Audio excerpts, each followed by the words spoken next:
source is live. One handle, one signal that never changes.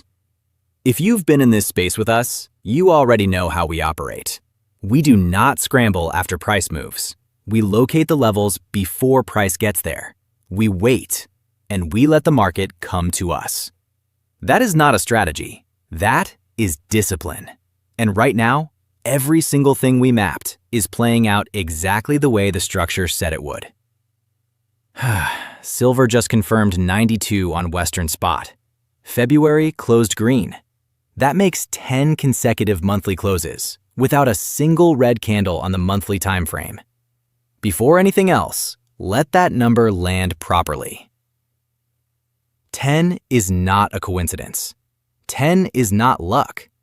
10 consecutive green monthly closes is a structural statement that the market has been making for almost a year, and most people are still treating it like background noise. This morning, the producer price index data dropped, and it came in hotter than the street was prepared for. Headline PPI printed 2.9% year over year, against a consensus estimate of 2.6%. Core PPI pushed even further from the target, landing at 3.6% versus the 3.0% projection. The inflation cooling story that has been sold repeatedly to the public took another direct blow this morning. Prices at the producer level are not behaving the way central bank guidance suggested they would.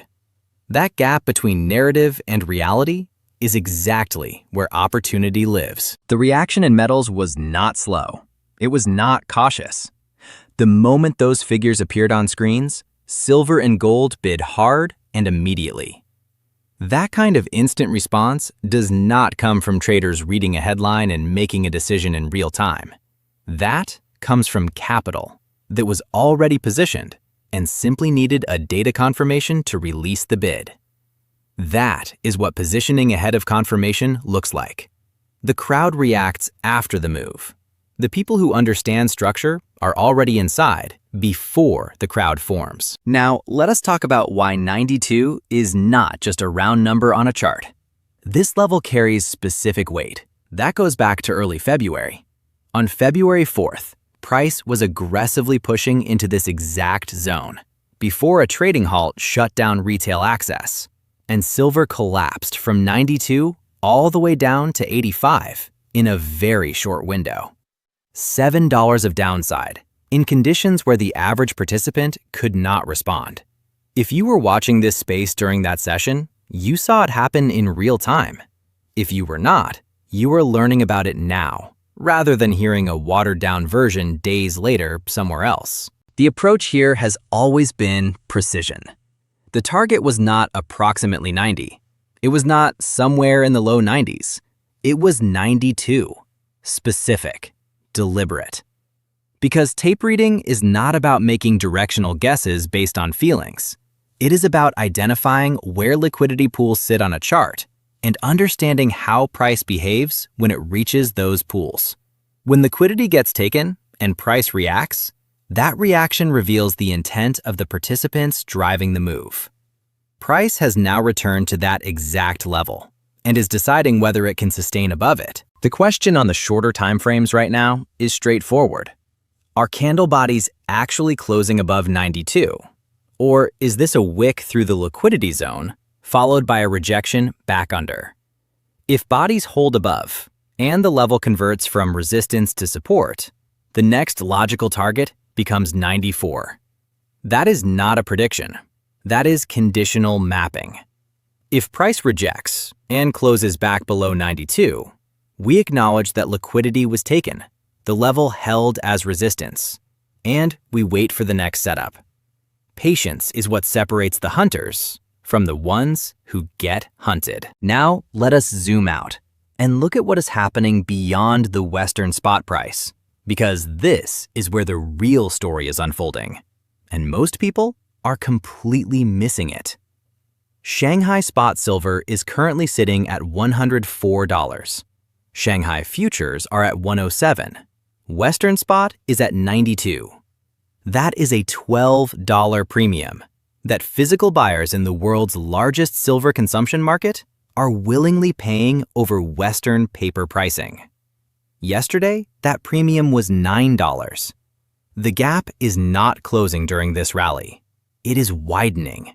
That is not a temporary arbitrage situation. That is structural separation between paper markets and physical reality. When premiums expand during a price rally rather than compress, it tells you something specific about supply stress. Physical demand is not pulling back as price moves higher. It is accelerating through the rally. Reports out of Singapore show lines forming outside bullion star. Weather does not stop it. Minor price corrections do not scare physical buyers away. Corrections are treated as buying opportunities by people who understand the difference between holding a paper contract and holding metal in their hands. These are fundamentally different mindsets, responding to the same price action in opposite ways. The vault data confirms the same pressure from a different angle. Shanghai vaults drained over 10% in a single trading session. Tens of thousands of kilograms of physical silver left storage, while Western financial commentators were debating whether silver had moved too far, too fast. Meanwhile, Comex registered inventory relative to open interest sits at coverage ratios that become genuinely uncomfortable if meaningful delivery demand actually materializes. The buffer between paper obligations and physical supply is thinner than the mainstream discussion acknowledges. If even a modest fraction of open interest simultaneously demands physical delivery, the arithmetic tightens extremely quickly. The Wednesday halt episode deserves another look because the data from that session was revealing. Over 150 million ounces in contract volume changed hands during a 90-minute window where retail participants were locked out of the market. Massive volume processed through the system, while the average trader sat on the sideline with no access. A significant portion of that volume did not roll forward into the next contract cycle. It cashed out entirely. That behavior is not what normal contract roll activity looks like. That is participants making a conscious decision that they do not want to remain exposed to this mechanism under these conditions. There is a meaningful difference between traders moving from one position to another and traders removing themselves from the system entirely. When total open interest contracts rather than rotates, it signals that confidence in the paper mechanism itself is eroding at the edges.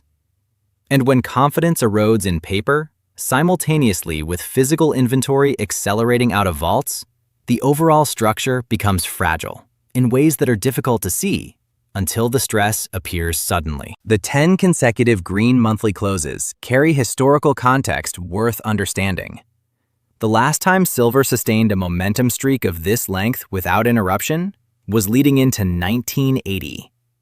During that cycle, silver moved from single-digit prices to $50 in approximately 18 months. History does not repeat identically. The setups are never perfectly mirrored, but momentum clusters of this duration are not random. They reflect persistent, deliberate capital allocation over an extended period. That kind of sustained commitment does not unwind quietly. The macro backdrop layers additional pressure onto an already stressed structure. Geopolitical tensions are escalating in ways that are not fully priced into surface-level market calm. When government language shifts toward advising non-essential personnel to consider departing regions, while commercial travel remains available, that phrasing carries weight that experienced capital reads clearly. Markets can maintain a calm exterior, while underlying capital movement tells a completely different story. Hundreds of billions of dollars were added to precious metals market capitalization within hours of escalation headlines today. Gold bids first. Silver amplifies the move and extends further. That is the consistent behavioral pattern during risk transitions. Here is the layer that most analysis completely skips. Retail positioning in silver right now is historically light. ETF holdings actually contracted over the past year, while price climbed steadily higher. That means this entire rally from the lows happened without meaningful retail participation. The move was driven by different capital entirely. The retail crowd has been cautious, sitting on the sideline, watching the price rise without joining in. That creates a specific kind of structural setup. When retail shifts from cautious to accumulative, physical availability at current price levels becomes strained rapidly. And in a market that is already running thin on registered inventory, strain does not produce slow, gradual price increases. It produces gaps. The bearish risks deserve honest acknowledgement, because analysis without risk assessment is just promotion. Exchanges can and have intervened before. ETF liquidation at scale would create immediate surplus optics, capable of slamming price significantly.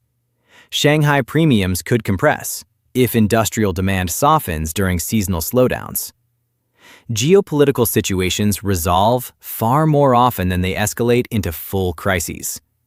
Vaults can restock faster than drain rates currently suggest. These are real possibilities, and they belong in any complete picture. But compare those risks to what the data is actually showing right now. Premiums widening through strength, vaults draining simultaneously in East and West.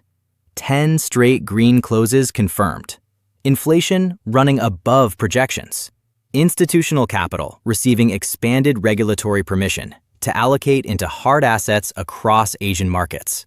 Retail participation still minimal, despite a sustained rally. When multiple independent structural forces point in the same direction at the same time, markets do not stay quiet. They move, and they move with conviction.